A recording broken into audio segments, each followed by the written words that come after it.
দর্শক আসসালামু আলাইকুম। একটা গুরুত্বপূর্ণ বিষয় নিয়ে আমি আলোচনা করতে চাচ্ছি। বিষয়টা হচ্ছে, গত 5ই আগস্ট পতিত স্বৈরাচার শেখ হাসিনা পালিয়ে যাওয়ার পর অন্তর্বর্তীকালীন সরকার যখন ক্ষমতা নিলেন, ডক্টর ইউনূসের নেতৃত্বাধীন সরকার, সেই সরকারকে বিপদে ফেলার জন্য কত রকম আয়োজন আমরা দেখছি। নানানভাবে আওয়ামী লীগ, যুবলীগ, ছাত্রলীগ নানান পরিচয়ে মাঠে নামছে। ঢাকা শহরে একটা বিশৃঙ্খল অবস্থা তৈরি করছে। এমনিতেই আপনারা জানেন, আমরা দেখেছি সেই ছাত্রলীগ, যুবলীগকে আনসার লীগ হয়ে মাঠে নামতে, ডাকাত লীগ হয়ে মাঠে নামতে। এখন আমরা কি দেখছি? অটোরিকশা লীগ হয়ে মাঠে নেমেছে তারা। ইতিমধ্যেই বেশ কয়েকটি ভিডিও ভাইরাল হয়েছে, যেখানে আমরা দেখেছি ছাত্রলীগের পদধারী নেতারা, যারা এই রিক্সা শ্রমিক লীগ হয়ে মাঠে নেমে এই আন্দোলনে ইন্ধন যোগাচ্ছে। কথা সেটা না, কথা হচ্ছে ছাত্রলীগ তো নিষিদ্ধ, ওটার পার্ট শেষ। এখন এদেরকে দমন করা যাবে কিভাবে? আমার একটা পরামর্শ আছে এই সরকারের প্রতি। সেটা হচ্ছে, ঢাকা শহরে এমনিতেই নানান সমস্যায় জর্জরিত। রাস্তাঘাট বলেন, যানজট বলেন, নিত্যদিনে নানান সমস্যা নিয়ে আমাদের ঢাকা শহরে আমরা আমাদের জীবন পরিচালনা করছি।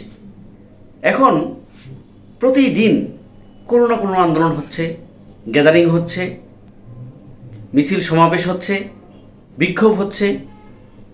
আমরা এইগুলো থেকে পরিত্রাণ পেতে চাই। আমরা সুস্থ স্বাভাবিকভাবে বাসা থেকে বের হয়ে অফিসে যাব, অফিস থেকে বাসায় ফিরব নির্ঝঞ্ঝাট, কোনো ঝামেলা ছাড়া। এইটার জন্য আমাদেরকে কি করতে হবে? আমাদেরকে এখন যেটা করা উচিত সেটা হচ্ছে, ঊর্ধ্বতন কর্তৃপক্ষ আছেন, প্রশাসন আছেন, আমাদের উপদেষ্টা পরিষদ আছেন, তারা একটা আইন করবে, ঢাকা শহরে কোনো রকম মিছিল, মিটিং, সমাবেশ হবে না। এইটা যদি করতে পারেন, এইটা যদি আমরা করতে পারি, তাহলে যারা ষড়যন্ত্রকারী তারা কোনোভাবেই আর মাঠে দাঁড়াতে পারবে না। সবার সমস্যা, অনেক সমস্যা। গত 15 বছর সেই স্বৈরাচার সরকার ইচ্ছা মতো যা ইচ্ছা সেভাবে দেশ চালিয়েছে। প্রতিটা ডিপার্টমেন্টে সমস্যার কোনো শেষ নেই। এই সমস্যাগুলো হুট করে এসে 2-4 মাসে তো এটা সম্ভব না, এটা সমাধান করা। এজন্য সময় দিতে হবে আমাদেরকে। আর যারা মনে করছেন রাস্তায় এরকম আন্দোলন সংগ্রাম করব, এভাবে আওয়ামী লীগ, যুবলীগ, ছাত্রলীগের ব্যানারে হয়তো আমরা আসতে পারতেছি না, কিন্তু আমরা অন্য ব্যানারে এসে রাজপথ কাঁপাবো, তারপর টুপ করে আমাদের সেই শেখ হাসিনা চলে আসবে দেশে। তারা বোকার শোকে বাস করছেন। শেখ হাসিনা অতীত। মন থেকে, অন্তর থেকে, দিল থেকে মুছে ফেলেন। যত দ্রুত মুছে ফেলতে পারবেন তত দেশের জন্য মঙ্গল, নিজের জন্য মঙ্গল, পরিবারের জন্য মঙ্গল, সবার জন্য মঙ্গল। আমি বুঝি না উপদেষ্টারা কি করেন। তারা দয়া করে ঢাকা শহরে কোনো রকম মিছিল, মিটিং, সমাবেশ হবে না, নিষিদ্ধ করেন না ভাই, প্লিজ। এটা ছাড়া আর কোনো ওয়ে নাই, কোনো উপায় নাই।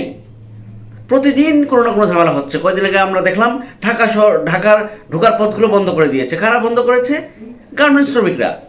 ওদের দাবি দেওয়ার কোনো কিছুই বাদ রাখেনি। তাদের সব দাবি দেওয়া এই অন্তর্বর্তীকালীন সরকার মেনে নিয়েছে। তারপরেও কিসের আন্দোলন? এটা ঠিক না ভাই। আমরা সুস্থ স্বাভাবিক জীবন নিয়ে থাকতে চাই ঢাকা শহরে। আমি আবারও বলতেছি, এই